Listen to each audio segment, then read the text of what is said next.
Quero dar boas-vindas às pessoas que estão com a gente, nos visitando. Deus abençoe muito você, sua casa, de uma forma muito especial, de uma forma singular, como só Ele é capaz de fazer. Convido você a abrir sua Bíblia em Isaías, capítulo 59. Esse não será o texto, mas apenas como introdução. Isaías, capítulo 59. Você acredita que num Deus de cura? Eu creio num Deus de cura. Eu creio em milagres assim e ações sobrenaturais do Senhor. Eu não acredito que o Senhor age de forma extraordinária. Eu acredito que Ele age de forma sobrenatural. Deus é um Deus que continua vivo, ativo, presente. E por que algumas coisas não acontecem? Domingo passado, caso os irmãos tenham interesse, já está no YouTube, né? Quando nós precisamos ressignificar as nossas vidas, domingo passado, onde falamos sobre Lucas 15. Hoje eu pretendo falar sobre quando o culto precisa ser ressignificado. Tenho pensado muito nisso, de trazer novos conceitos, de trazer a possibilidade de pararmos, avaliarmos a nossa trajetória, avaliarmos a nossa vida, avaliarmos onde estamos e por que estamos aqui. E aí a gente precisa ressignificar algumas coisas. Como vimos, a gente precisa ressignificar até o beijo, né? Algumas coisas que têm perdido o significado. Então a gente precisa ressignificar. Isaías capítulo 59 fala de um Deus que nos dá algumas razões, ou pelo menos a principal delas, de por que algumas coisas não acontecem nas nossas vidas. Eis que a mão do Senhor não está encolhida. Se a gente está questionando isso, não é verdade. Isaías 59, a mão do Senhor não está encolhida para que não possa salvar, nem surdo o seu ouvido para que não possa ouvir.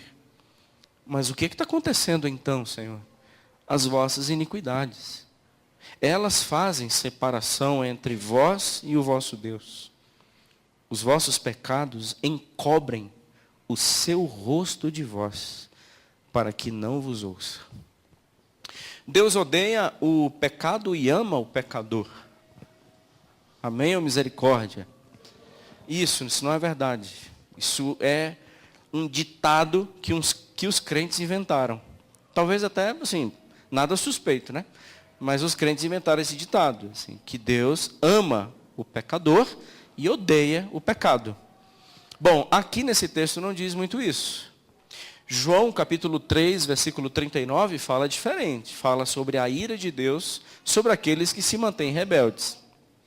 Qual a minha intenção? Qual às vezes eu chego aqui a este púlpito, estava até fazendo alguns cálculos hoje, mas assim, cálculos bem superficiais, mas não muito longe da realidade. Eu estou me aproximando a 1.500 mensagens aqui na igreja. Você acredita um negócio desse, gente? 1.500 sermões. Calculando estudos, aulas, pregações, fazendo uma média, dá aproximadamente umas 1.500 mensagens. Deus seja louvado. Que cálculo é esse? Fazendo uma média de 3 por semana ali. Que coisa. Nós estamos falando o que aqui? E buscando o que tanto? O que nós precisamos tanto ressignificar aos domingos, às quintas, às terças, nos estudos, nas conferências, nos aniversários? Eu acho que uma das grandes razões de estarmos aqui é, claro, entendermos aquilo que o Senhor quer para as nossas vidas. Mas aqui não é noite de massacre, aqui não é noite de bater, aqui não é noite de levarmos uma surra. Isso aqui é uma noite de revelação, gente. Quando nós nos aproximamos desse lugar e nos predispomos a ouvir o Senhor, haverá revelações nesse lugar. É revelação da palavra, a revelação da verdade, a revelação de quem Ele é, mas também a revelação de quem nós somos. E a nossa preocupação não é simplesmente saber o que Deus é capaz de fazer, mas é interessante também a gente voltar os olhos para saber o que nós podemos impedir Deus de fazer. Não é somente aquilo que Ele pode, mas aquilo que também a gente pode impedir. E aqui nesse texto de Isaías 59 fala, vocês causam separações. Imaginar Deus dizendo, eu cubro o rosto para você. Não é que o meu ouvido está com algum problema auditivo. A minha mão não está recolhida. É porque eu não legitimo o pecado. Eu não legitimo as pessoas que estão em rebeldia contra mim. E a palavra do Senhor em Isaías é: gente, vamos mudar. Gente, volta para mim. Pessoal, vamos ressignificar a caminhada. E ele começa com algo muito importante para nós, que é culto. Por isso que hoje, quem estava aqui no Encontro de Casais na segunda-feira, nós vamos voltar os olhos para esse texto. Quando o nosso culto precisa ser ressignificado, e nós vamos ver o tanto que isso é importante. Vamos para Isaías 1, quando ele começa este livro. Lemos 59 como introdução, vamos para Isaías capítulo 1, a partir do versículo 2. Quando o nosso culto, ele precisa ser ressignificado. Isaías 1, nós leremos aí até o versículo 18, por enquanto.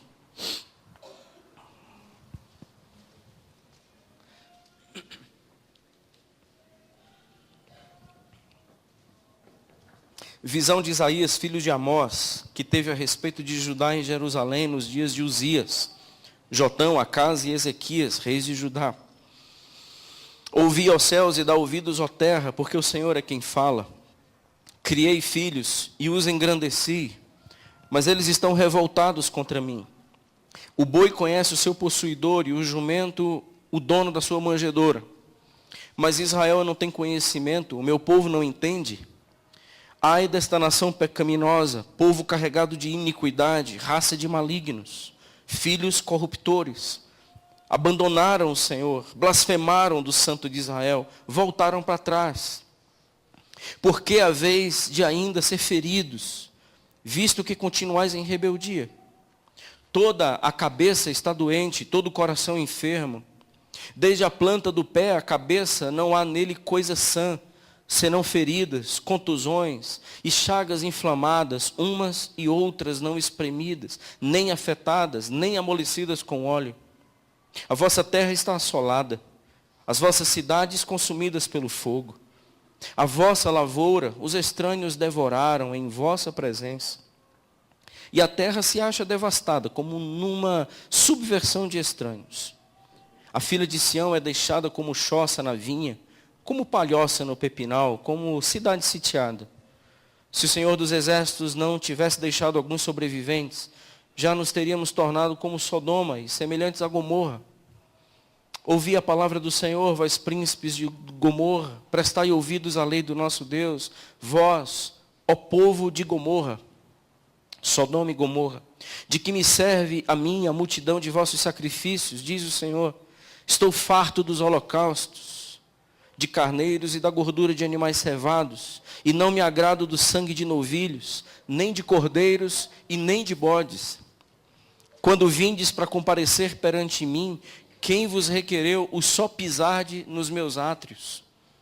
Não continueis a trazer ofertas vãs, o incenso é para mim abominação. E também as festas da lua nova, os sábados e as convocações das congregações, eu não posso suportar iniquidade associada ao ajuntamento solene. As vossas festas de lua nova e as vossas solenidades, a minha alma as aborrece. Já me são pesadas, estou cansado de as sofrer. Pelo que quando estendeis as mãos, escondo de vós os olhos. Sim, quando multiplicais as vossas orações, não as ouço. Porque as vossas mãos estão cheias de sangue. Lavai-vos, purificai-vos, tirai a maldade dos vossos atos. De diante dos meus olhos, cessai de fazer o mal. Aprendei a fazer o bem, atendei à justiça, repreendei o opressor, defendei o direito do órfão, pleiteai a causa das viúvas. Amém. Que o Senhor nos ministre com poder pelo seu Espírito nesta palavra. Tem jeito para nós, gente. É possível a gente ressignificar. Mas a gente precisa perceber primeiro onde está errado. E é sempre os alertas bíblicos é apontar aonde está o erro. Para que o costume religioso não nos engane de que nós estamos certos. de que o hábito, ele não roube de nós a capacidade de avaliarmos natureza, de que o se acostumar com a oração não nos engane, a ponto de não sabermos mais com quem a gente está conversando. A gente precisa ressignificar quando nós entendemos pela revelação do Senhor aonde estão os pontos falhos. E aí aqui a gente consegue perceber nesse texto o clamor de Deus. Percebe? É um pai que começa chorando. É um pai que começa em lágrimas. Versículo 2. Dai ouvidos, ó terra. Porque o Senhor é quem está falando. Eu criei filhos e eu engrandeci esses filhos. E o que eu estou tendo, sabe de quê? De retorno? Revolta. Depois que esses filhos foram criados, depois que esses filhos foram engrandecidos, esses filhos se revoltaram contra mim. Por quê? Nosso culto, quando ele precisa ser ressignificado, em primeiro lugar, a gente precisa ter um relacionamento com o Senhor. Porque um culto sem um relacionamento com Deus, ele não tem sentido e nem significado, eu não o conheço. E ele precisa ser ressignificado porque pode acontecer e haver e existir revoltas em nós. E cá para nós, gente, nós somos em potencial um povo capaz de se revoltar contra Deus. Por uma simples razão, porque a gente não é Deus. Porque uma das coisas que mais nos revolta é porque nós não somos Deus. A gente tem crise com Deus porque Deus é Ele. Se fôssemos nós no lugar dEle, a gente fazia muita coisa diferente. O caso é que eu não sei porque que Ele não faz aquilo que Ele deve fazer. Sabe o que é isso? Um espírito de revolta contra Deus. Nós oramos aqui agora pela manhã, hoje pela manhã, pelo pastor Milson. Pastor Milson, recebemos agora um comunicado, os meninos do Férias. Pastor Milson não enxerga mais, não fala mais, ele está com um tumor no cérebro, um câncer, está no hospital de base, terça-feira se submeterá a uma cirurgia. O nosso pastor, que foi anfitrião do projeto Férias, lutando para expandir o reino de Deus ali no Mato Grosso. Então nós não entendemos os desígnios de Deus, nós não compreendemos os projetos do Senhor. Nós acreditamos que o pastor Milson pode sair daquela UTI andando. Nós acreditamos plenamente, irmãos.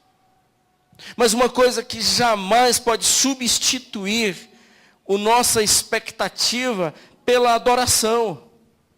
A gente adora ao Senhor pelos seus desígnios e pelos seus propósitos. Ele saindo de lá andando, ou ele saindo de lá indo para a casa celestial. Nós adoramos ao nosso Deus e nós não somos o povo da revolta, nós somos o povo do culto. Porque a gente reconhece que todos os planos e os projetos do Senhor, eles não precisam ser compreensíveis a mim, ele só precisa ter fé a ponto de saber que o que ele faz está correto. Porque a fé não é a certeza que as coisas vão dar certo, a fé é a convicção de quem sustenta tudo. Como nós já falamos aqui, fé não tem a ver com confiar, fé tem a ver com conhecer. Porque não adianta confiar em quem eu não conheço. E tem dois grandes problemas aqui, revolta e desconhecimento. Esse povo, além de estar revoltado contra mim, existe uma razão óbvia, eles não me conhecem. O boi conhece, o jumento conhece, o meu povo ele não tem entendimento. O meu povo não entende, o meu povo não sabe quem eu sou. E mesmo assim, a partir do versículo 10, instala-se um culto. Mas como pode se instalar um culto em adoração a um Deus, que com Ele nós estamos revoltados e nós não o conhecemos? Nada mais sem sentido. Então nada mais urgente de ser ressignificado.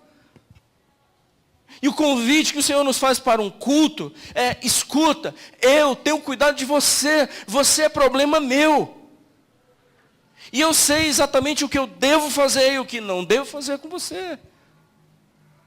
As coisas podem ser que estejam muito fora daquilo que você planejou, mas o problema foi o teu planejamento. Não foi que eu falhei, foi que você planejou coisas diferentes do que eu decidi. Entende, irmãos? Então a nossa revolta é porque Deus não cumpriu. Mas cumpriu o quê? Aquilo que você tinha de expectativa, aquilo que eu tinha de expectativa. Então, quando nós colocamos expectativas com Deus, a possibilidade de revolta é enorme. Irmãos, não tenha expectativas em Deus, tenha esperança. Porque nós não somos o povo da expectativa, nós somos o povo da esperança. Porque a expectativa é o que eu planejei, esperança é quem Ele é. E Ele não tem que se submeter ao meu projeto. Eu é que tenho que ficar de joelhos prostrados sobre a adoração. Porque Ele é soberano. E soberania a gente não questiona, soberania a gente não retruca. Diante da soberania a gente não se revolta. Diante da soberania a gente adora. Porque se não fosse um Deus soberano, não precisaria de adoração. No máximo uma veneração. Mas a gente só adora porque Ele é soberano. Ele não faz o que Ele pode. Ele faz tudo o que Ele quer. Isso é soberania. Porque Deus não é movido pelo seu poder. Deus é movido pela sua vontade. Criou tudo conforme sua vontade. Definiu tudo segundo a sua vontade. A cor dos seus olhos, não foi nem você, nem os seus pais que definiram. Foi aquele que fez a sua vontade.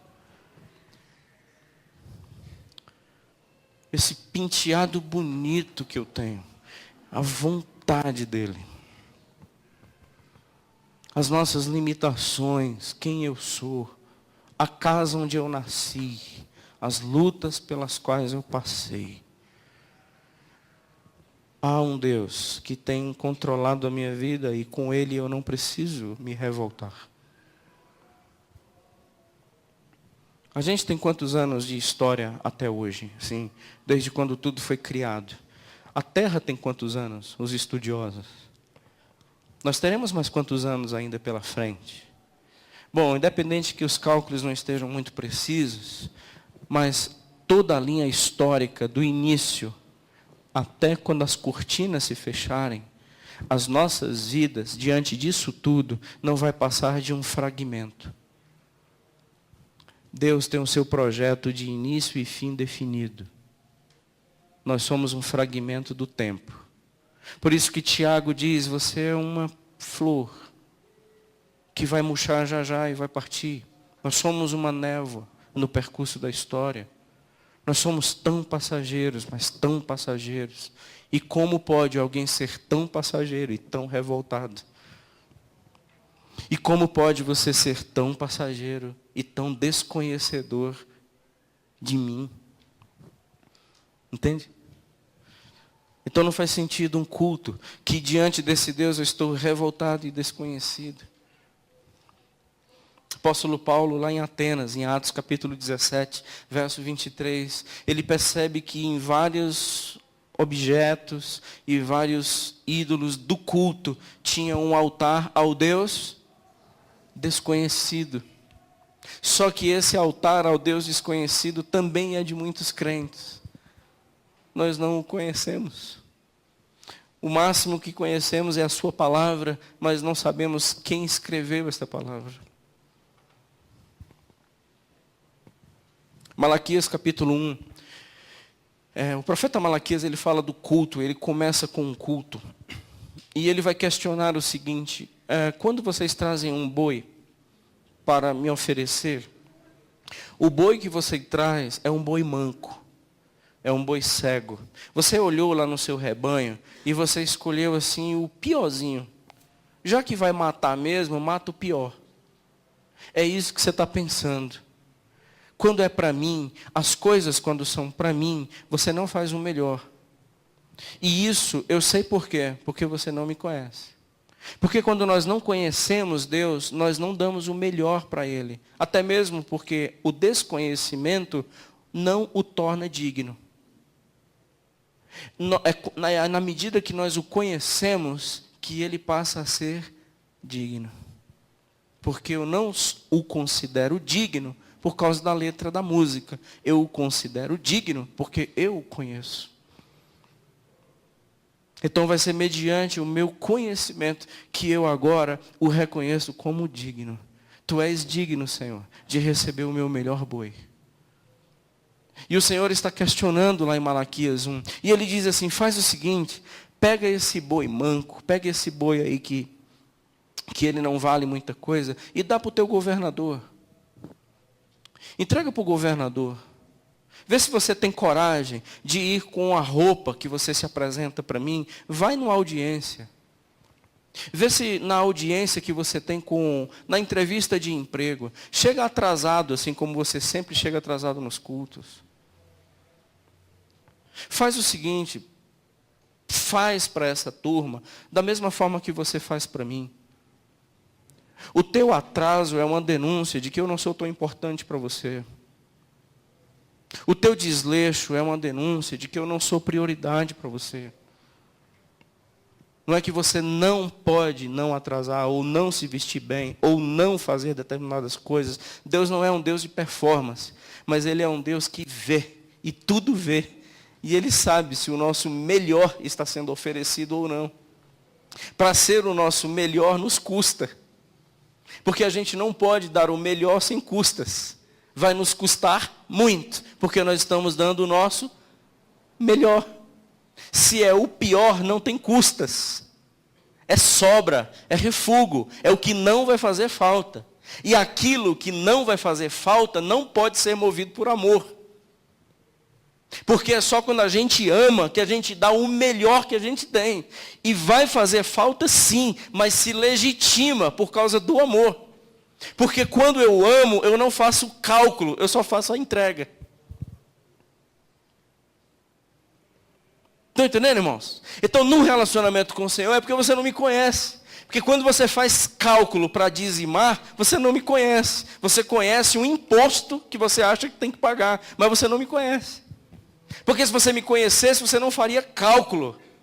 Se você me conhecesse, você teria alegria e não cálculo. Você não pegava calculadora, você buscava em mim uma orientação sobre aquilo que você deveria dar.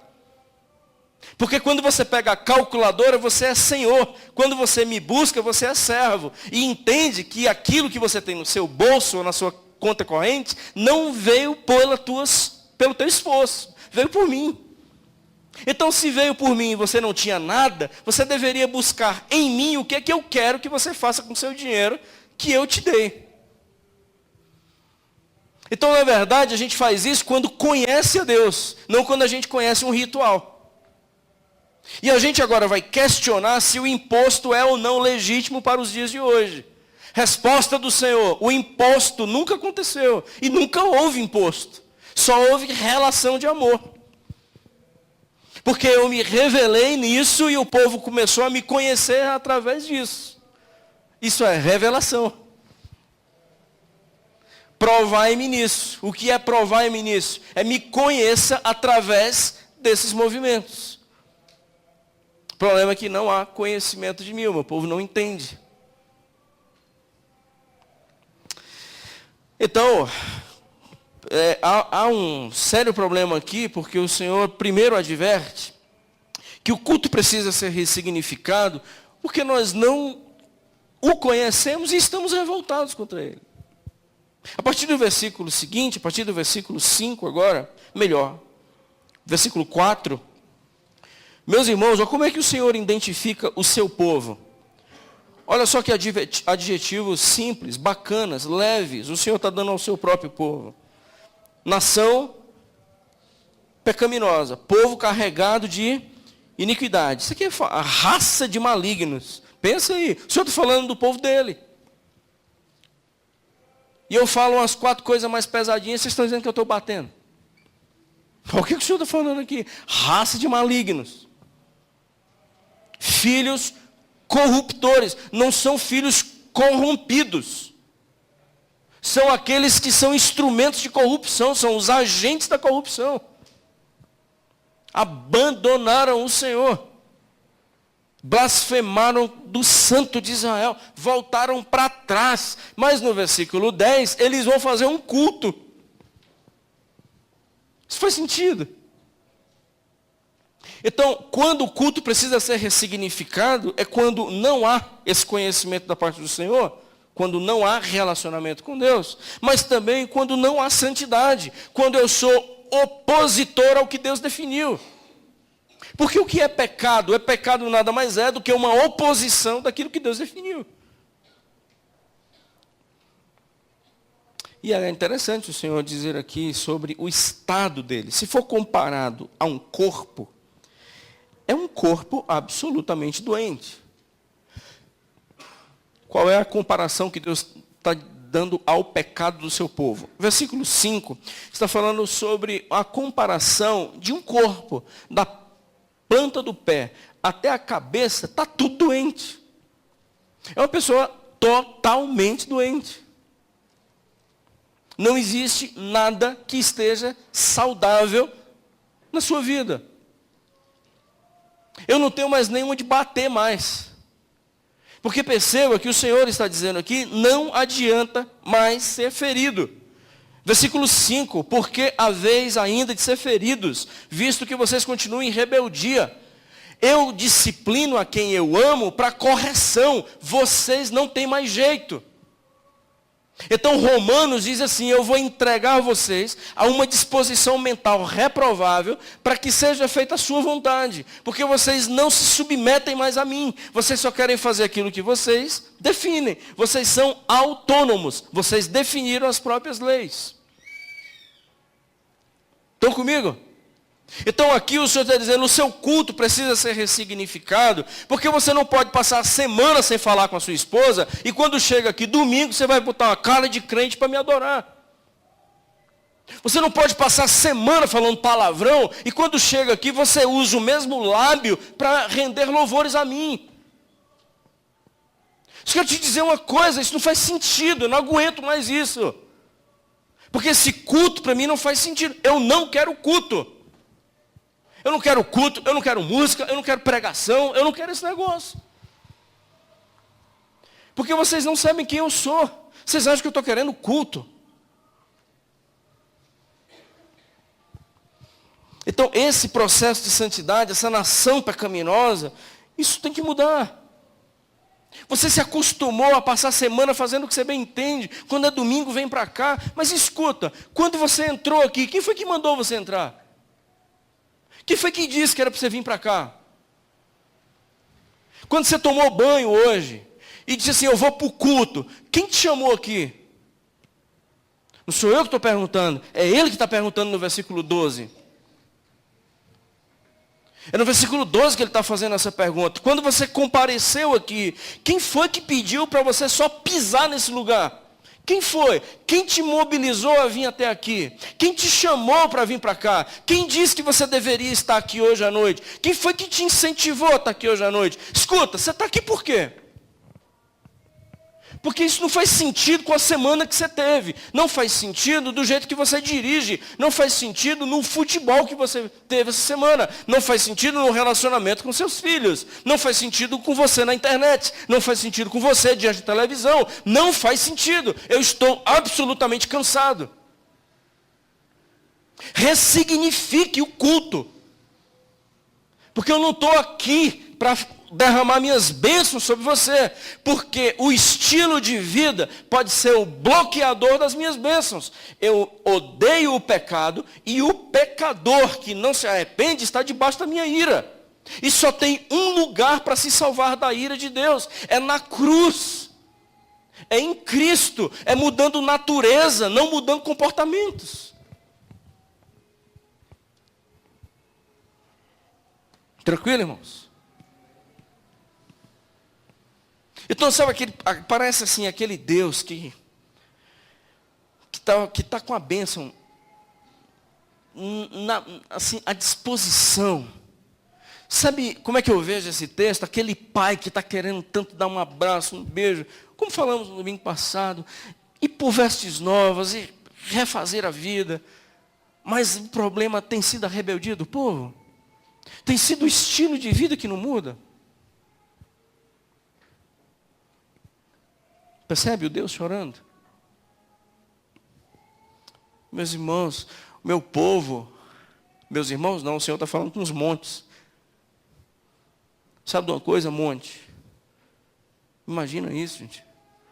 Meu povo, ele está menos inteligente do que um jumento. Que dor é essa, irmãos? Porque o jumento ainda identifica o dono. Meu povo não sabe mais nem quem eu sou.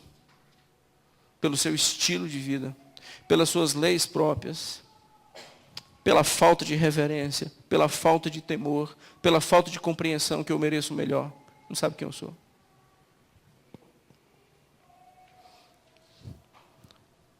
Aí o que o Senhor está vendo neste culto é uma mistura de iniquidade com ajuntamento solene, final do versículo 13. Final do versículo 13 é essa salada, esse liquidificador, aonde jogaram iniquidade junto com o culto. O Senhor disse, eu não posso mais suportar isso. Eu não suporto mais a iniquidade associada ao culto. Eu não aguento mais. Percebe esse Deus que sente dores? Terceiro, quando o culto precisa ser ressignificado, é quando só há formalidades. Só há formalidades. Não há mais nada além da formalidade. E nós não estamos falando aqui de X ou Y modelos. O que nós estamos falando aqui é de ritual, é de culto. Meus irmãos, quase 1.500 mensagens. O que mudou em nós não é o que impactou, é o que mudou. Porque, se você me perguntar quantas mensagens eu lembro, não faço a menor ideia. Mas eu não me culpo por não lembrar. Eu devo me arrepender se eu não aplicar. Então, eu não sei exatamente o que pregou. Eu sei exatamente quem eu era e quem eu sou. E foi exatamente por causa da revelação que eu me transformei. Então, eu estou num progresso de crescimento e de maturidade, isso deveria ser a nossa voz, porque o Senhor tem me revelado e eu tenho amadurecido. Então, eu não sei muito bem o que Ele disse, eu sei o que foi que Ele transformou em mim.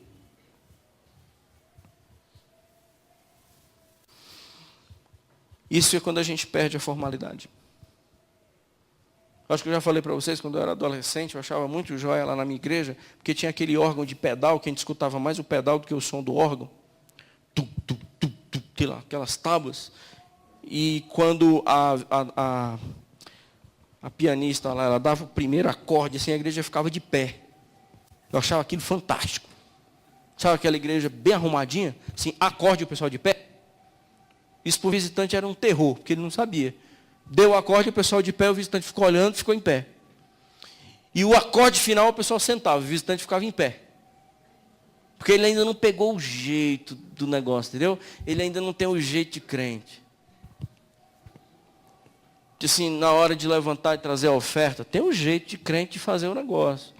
O visitante fica meio assim, será que eu posso? Eu levo agora, eu levo depois? Então, eu levanto a mão ou baixo a mão? Porque eu estou dando uma olhada aqui e ninguém levanta a mão.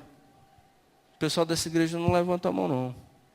Aí eu fico meio assim, é para levantar a mão ou não é para levantar a mão? Mas se 3 levantam a mão, eu levanto.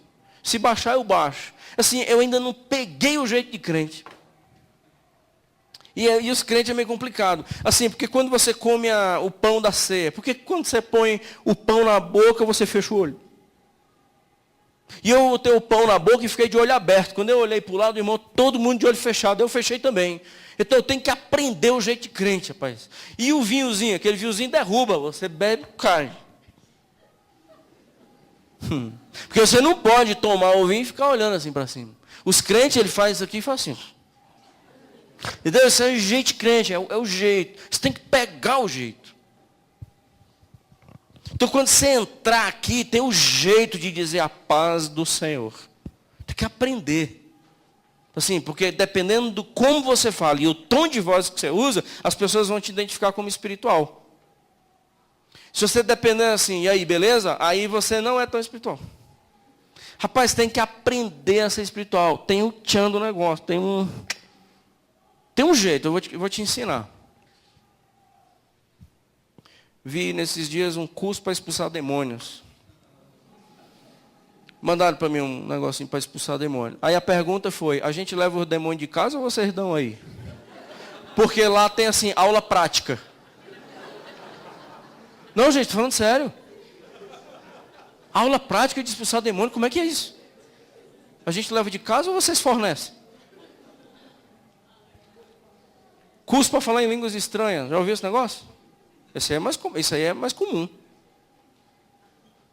Tem conferência, tem retiros, e lá vocês vão aprender a falar língua estranha. Aprender? Então não é mais uma ação espiritual, é uma ação aprendida. É, rapaz, porque os crentes hoje, eles pegaram o jeito. Aqui é um povo que pegou o jeito. É só formalismo. Porque cá para nós, esse aqui é um baita culto. Nós estamos diante de uma cerimônia exemplar.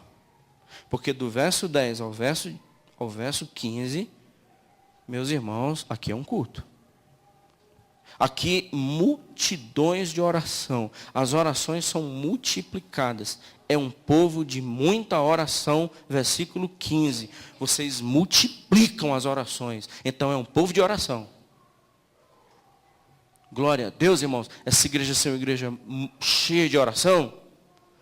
Bom, a gente vai dizer glória a Deus. Deus lá de cima vai dizer assim, depende. Porque não é a oração. Porque tanto é que você ora e não muda. E você não sabe nem quem eu sou. Porque não é uma vida de oração. Não é a oração que vai mudar.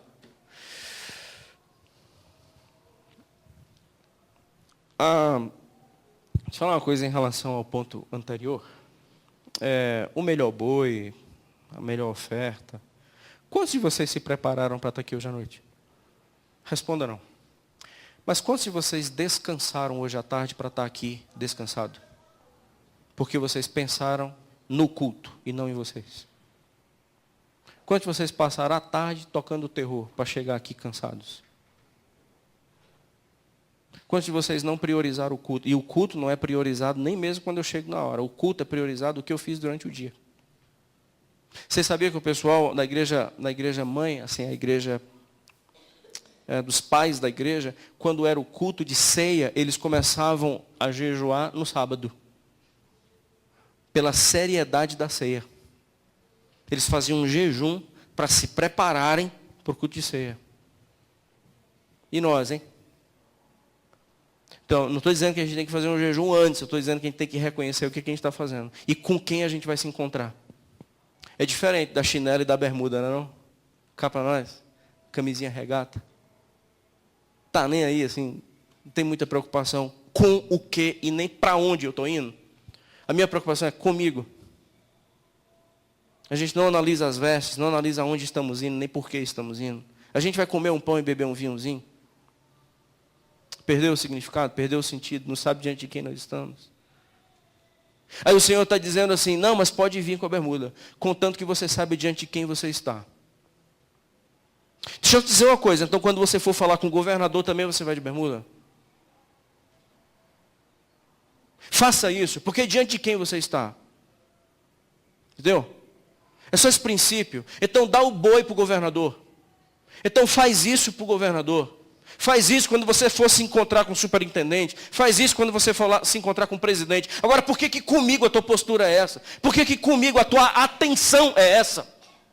Por que comigo o teu soninho é esse? Por que comigo a tua roupa é essa? Quem eu sou para você? Quem é que está falando aqui hoje à noite nesse lugar? Diante de quem vocês estão? O que é culto para você? O que é um ajuntamento solene para você? Então, é esse grito que Deus está dando para o seu povo. Só há formalidade, só há bater o cartãozinho, Só há oração feita, e muitas orações, mas eu não me empolgo com oração, eu nem escuto. Multidão do sacrifício, é tudo em vão, oferta, eu não aceitei nenhum tostão teu. Você trouxe para a igreja vai administrar, nós vamos pagar energia, vamos resolver nossas contas, mas o relacionamento comigo é inexistente. O que você trouxe de dinheiro, eu não contei R$1 seu, por mais que você tenha dado 3.000, mas não entrou nada na conta e na contabilidade, porque não temos relacionamento. Isso não é culto, isso é trazer dinheiro. E eu não estou precisando de dinheiro, porque mantém a minha casa sou eu. Então não é trazer dinheiro para cá, é um relacionamento comigo. Porque todas as ofertas que vocês têm trazido é vã. Versículo 13. Deus pede para parar de trazer dinheiro. Não continue a trazer oferta vã. O incenso é abominação. Tanta festa, tanto culto, tanta marcha. Para mim não é. Estou cansado de sofrer, final do versículo 14, eu estou cansado de sofrer. Quando vocês se ajuntam, Paulo falou isso em 1 Coríntios 11, quando vocês se reúnem é só para piorar. Lembram? 1 Coríntios 11, na ceia? Quando vocês se reúnem é para pior, vocês não melhoram.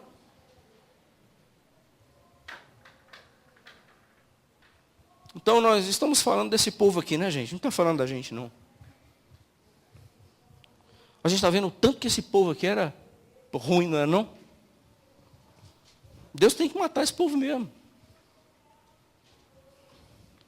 E nós? Em que diferente nós estamos aqui desse povo? Vocês estendem as mãos. Não se iluda com 4, 5, 10 ou todo o povo de mão estendida. Eu não me empolgo com mão estendida. Eu quero mão limpa, eu não quero mão estendida. Porque quando a sua mão se estende, versículo 15, eu escondo de você o rosto, porque estender mão é ritual.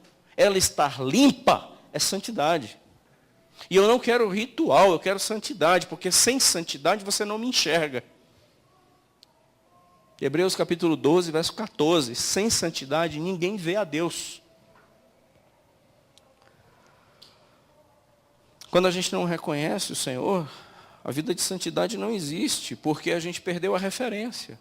Sede santos, por quê? Porque eu quero?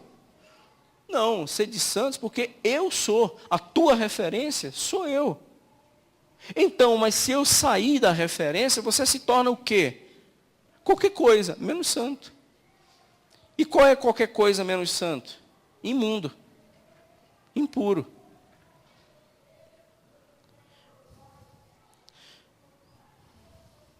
Então, quando só há formalidade, a gente precisa ressignificar.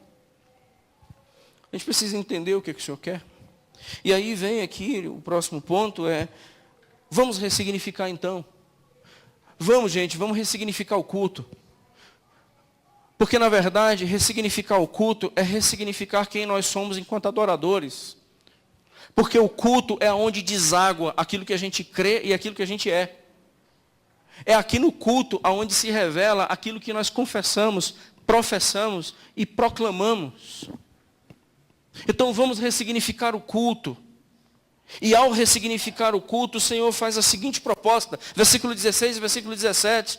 Como é que a gente ressignifica então tudo isso? Parece que está tudo tão longe de ser consertado, parece que o problema está tão agudo, parece que a denúncia foi tão séria, que nós só nos enxergamos agora como réus. Tem jeito para a gente? Tem. E o Senhor vai dizer o jeito no versículo 16 e 17. Primeira coisa, o que você precisa fazer? E o que nós precisamos fazer é tão somente um arrependimento. É tão somente mudar os atos. É tão somente lavar e purificar-se. É tão somente aceitar o lavar purificador do sangue do Cordeiro sobre a minha vida e entender que Ele pode sim ressignificar a minha adoração. Eu posso absolutamente, conforme esse texto, tirar a maldade dos meus atos. Então eu posso sim agir de forma diferente, eu posso sim administrar a minha língua de forma diferente, eu posso sim redefinir os meus valores, redefinir o valor do Senhor, eu posso sim fazer isso. Eu posso voltar a amar, eu posso voltar a abençoar, eu posso voltar a ser um instrumento de bênção nas mãos do Senhor. Sim, eu posso tirar a maldade dos meus atos, sim, eu posso. E é isso que eu quero. O que o Senhor pede para que essas pessoas, não é que pare o culto, mas é que o ressignifique. Porque o culto faz sentido, só não faz sentido do jeito que está aqui. E nós estamos agora entrando num campo de cura. E o campo de cura está no arrependimento. O campo de cura não está em mais um ritual de oração forte. O campo de cura está no arrependimento. O campo de cura não está no corredor espiritual.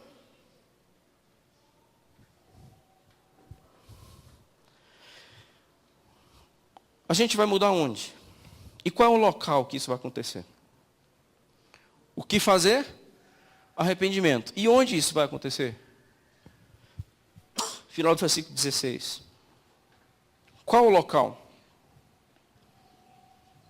Diante dos meus olhos. Então fala o seguinte, aí aqui ele destruiu esse negócio do exibicionismo, né? Para de se parecer espiritual na frente dos outros. Eu quero que você mude diante dos meus olhos. Mude diante dos meus olhos. Saiba diante de quem você está. Então não mude pela sua mãe. Não mude pelo seu pai. Não mude pela sua mulher. Não mude pelo seu marido. Para com isso. Deixe de fazer negociações imorais em nome do meu nome. Eu quero que você mude diante dos meus olhos. Porque eu sei quem é você no escuro. Como foi dito aqui. Eu sei quem é você quando a porta se fecha. Eu sei quem é você quando as luzes se apagam. Eu te conheço. Eu sei quem é você quando ninguém está te olhando. Eu sei quem é você. Eu sei quem é você quando você viaja. E eu sei o que é que você faz quando você viaja. Eu sei o que você faz quando a sua família não está na sua casa e você está só. Eu te conheço. Eu te conheço quando ninguém está olhando no seu celular. Eu te conheço que foi que você apagou no celular e no computador. Eu te conheço. Porque você não entende quem eu sou. Você pensa que eu sou um Deus templário, que eu habito aqui. Não, Deus não habita aqui. Isso aqui é um prédio. Porque isso é uma arrogância, entender que Deus está nesse lugar como se aqui fosse a casa dele. Se Deus não estiver em mim, ele está fora de mim, mas não aqui. Porque quando a gente vai, Deus está com quem? E Deus está onde? Quando a gente sair daqui, onde é que está Deus? Onde é que está Deus para você? Ficou aqui? Esse era o problema dos hebreus, esse era o problema do povo de Israel. O povo de Israel, eles não tinham medo de partir, eles tinham medo de Deus não ir com eles. Então o maior medo do povo de Israel não era sair de onde eles estavam, era Deus não ir com eles. Por isso a nuvem, por isso a coluna de fogo, como evidência de que eu não arredo o pé de vocês. Então a bondade e a misericórdia certamente nos seguirão todos os dias da minha vida. E se eu andar pelo vale da sombra da morte, não temerei. Por quê? Porque Ele está com quem? Comigo. É uma companhia constante. Jesus em Mateus 24 diz que eu estarei convosco todos os dias, até a consumação dos séculos. Convosco todos os dias. Não é contigo em todo domingo. Porque eu não estou com você num culto, eu estou com você na tua vida. Então, eu queria que você mudasse, não por uma estética. Eu queria que você mudasse, não por uma aparência. Eu queria que você mudasse diante dos meus olhos, porque eu te conheço. Você que não me conhece, mas eu te conheço. Então muda, olhando para mim. Estamos olhando para os montes e enxergamos um Deus que me conhece. Eu sei quando você levanta, eu sei quando você senta. Você que não me conhece. Então eu queria que você mudasse por mim. E para mim. E para mim. Porque por mim, por meio de mim e para mim, são todas as coisas, inclusive você. Então o local da mudança é diante dos olhos de Deus, não é diante dos olhos da mulher.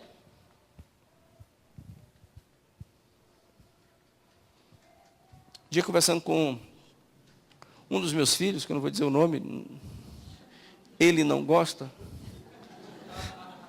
Vocês não vão saber quem é. Escuta, cara, eu deixei você pecar direito? Eu te dei liberdade para você pecar? Ou você não muda, ou você não peca porque você é filho de pastor? Eu deixei assim um negócio aberto, assim, a porta entreaberta, ou você se preocupou mais com a minha reputação? Você não pecou é porque você não quis, ou você não caiu na bagaça porque se preocupou comigo? Nossa, o que é que vão dizer do meu pai e tal, meu pai é pastor e tal. Um dia nós conversamos sobre isso. Porque eu fiquei preocupado. Será que eu estou criando um religiosinho? Será que eu estou criando aquele menino que disse assim, eu nasci crente. Eu já nasci na igreja. Lembra desses? Pois é, essas pessoas que nasceu crente, nasceu na igreja, eles não são regenerados. Eles são religiosos. Filho de crentinho. E filho de crentinho não é regenerado. Às vezes, os filhos de crentinho são os que dão mais trabalho. Porque eles não foram confrontados com o processo de nascer de novo. Porque já nasceu, papai e mamãe é crente, o que é que eu sou? Crentinho. Aí eu vou me tornar um cretininho. Entendeu? Porque ninguém nasce crentinho. É impossível. Eu estou na conversa com ele e disse assim, está aberta a porta, filhão. Porque você não precisa se preocupar com a minha reputação. Você não precisa não pecar preocupado com o papai. Por quê? Porque seria uma mudança situacional. Seria um ajuste político. E não uma mudança diante dos olhos que é o dono dele. Então a gente não muda por causa da nossa reputação. A gente muda diante dos olhos do Senhor. Isso é a mudança autêntica. Deus, eu quero mudar por ti. Então você começa agora a pensar assim, no joguinho conjugal, que parece um inferno. Você assim, vou para a igreja hoje não. Eles são, por quê? Porque não gostei do que você falou comigo ontem.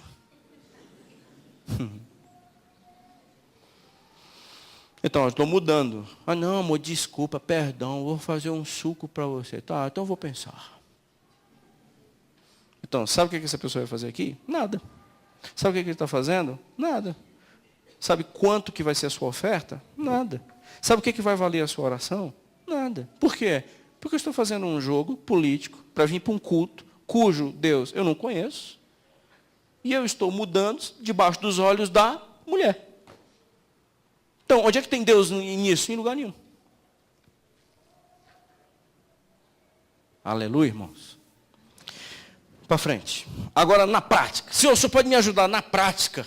Como é que isso se desenrola? Eu disse, posso. Versículo 17.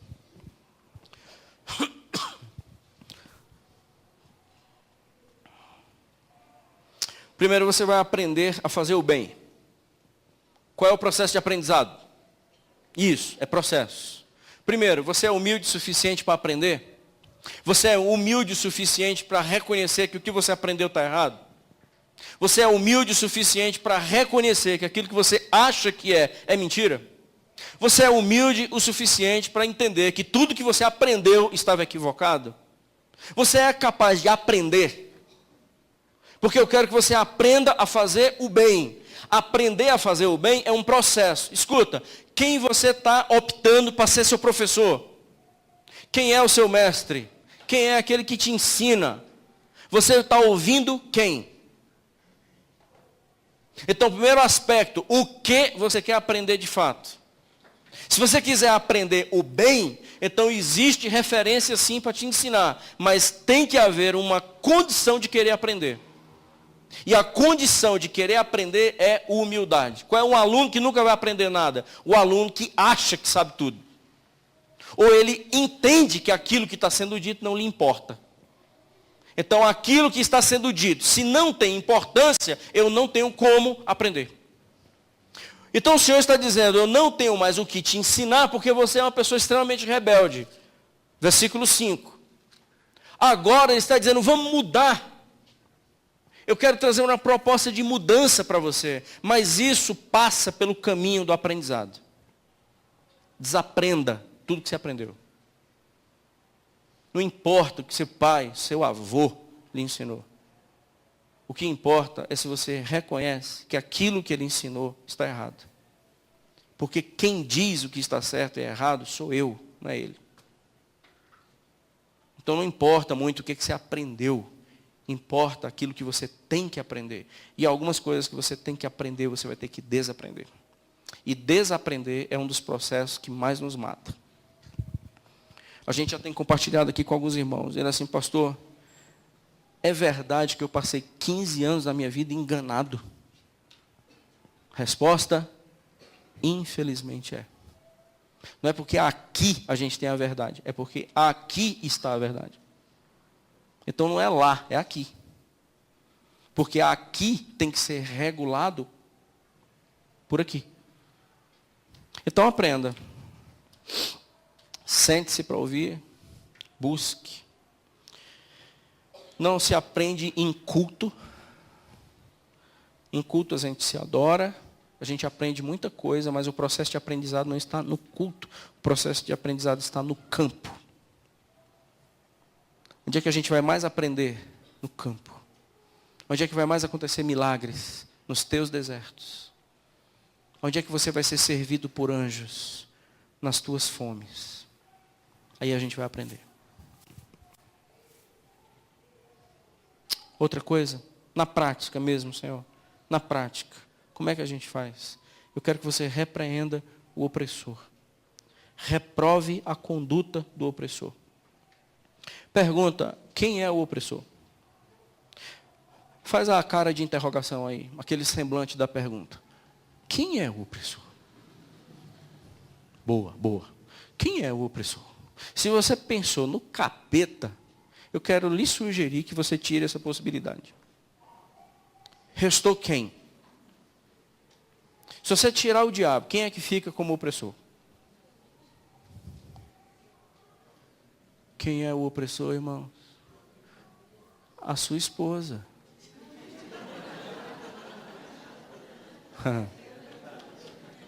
Quantos concordam? Diga glória a Deus.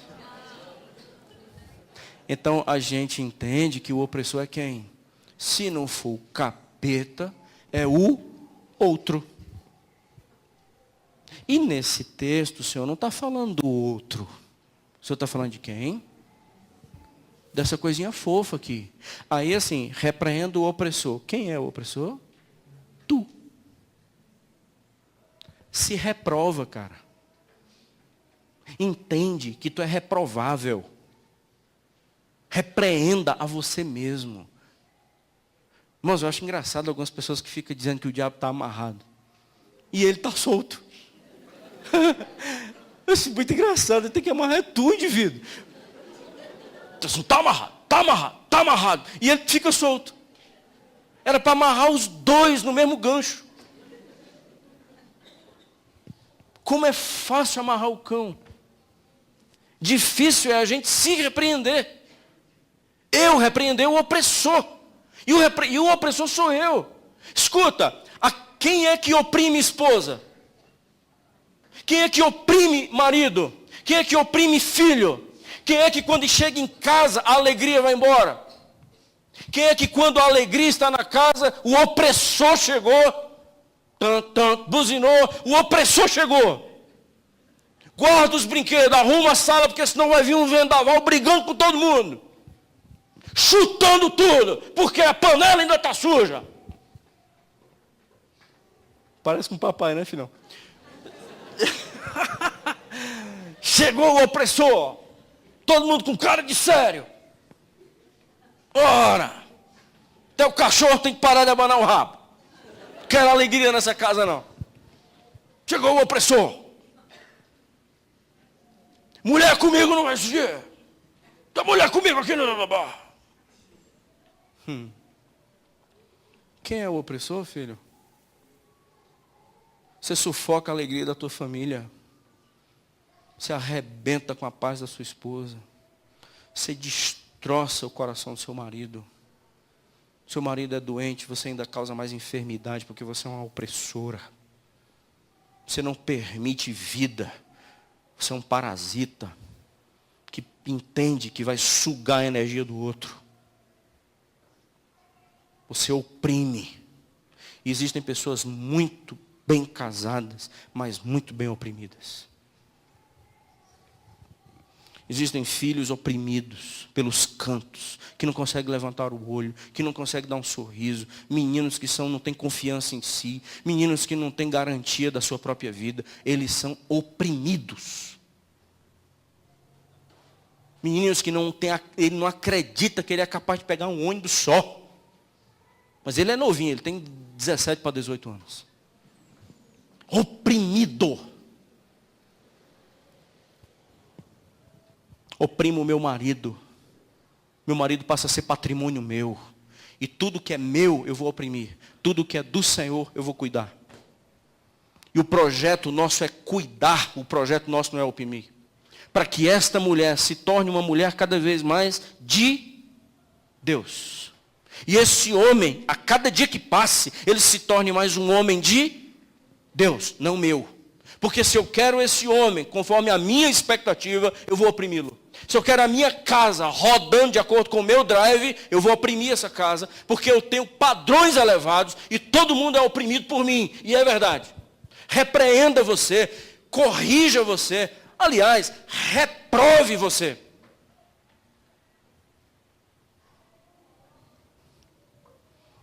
Faz sentido, irmão? 17. Defenda o direito do órfão. Que órfão? Tudo bem, o texto, eu não quero forçar o texto, e eu sei que é órfão, que não tem pai e mãe. Eu sei que o opressor, ele tem outras figuras políticas, figuras espirituais, mas eu não posso deixar passar esse texto sem fazer aplicação com a gente. Eu quero voltar os olhos para os órfãos de pais vivos. Defenda o direito do seu filho. Ele tem o direito de ter um pai. Defenda o direito do órfão. Porque você não tem mais tempo para ele. Defenda essa causa. Defenda o direito do órfão. E tem muito órfão de pai vivo.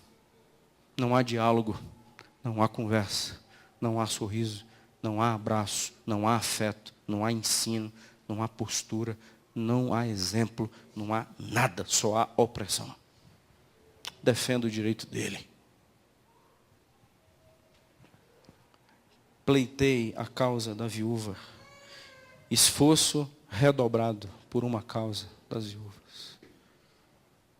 Eu sei que são viúvas legítimas, mas eu quero voltar os olhos para cá, para as viúvas de maridos vivos. Elas não têm companheiro. Elas choram e choram só, porque elas não podem compartilhar. E aqui, nessa igreja, isso está cada vez mais se alastrando. Homens, assumam uma posição de pleitear uma causa que vale a pena, a causa da sua mulher. Não condene a sua esposa a ser uma viúva de um marido vivo. Você vai acabar com a sua família. Deus tinha bênçãos para você e não vai poder derramar por causa do teu jeito. Muitas esposas choram amargamente e solitariamente, porque os maridos não estão presentes. E aí elas vão compartilhar com um homem, elas vão compartilhar com um amigo, vão compartilhar com outras mulheres, e só a misericórdia de Deus para não impedir uma tragédia.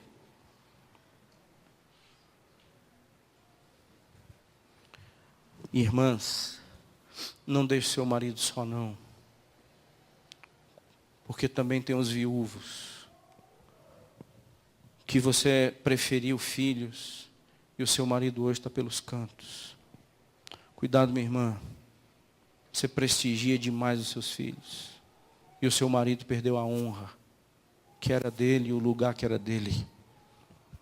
Seu marido perdeu o afeto, o carinho, o cafuné, o beijo, a palavra doce, o incentivo, o eu te entendo. Virou um serviçal, virou um trabalhador para trazer o pão, cansado e atender às expectativas.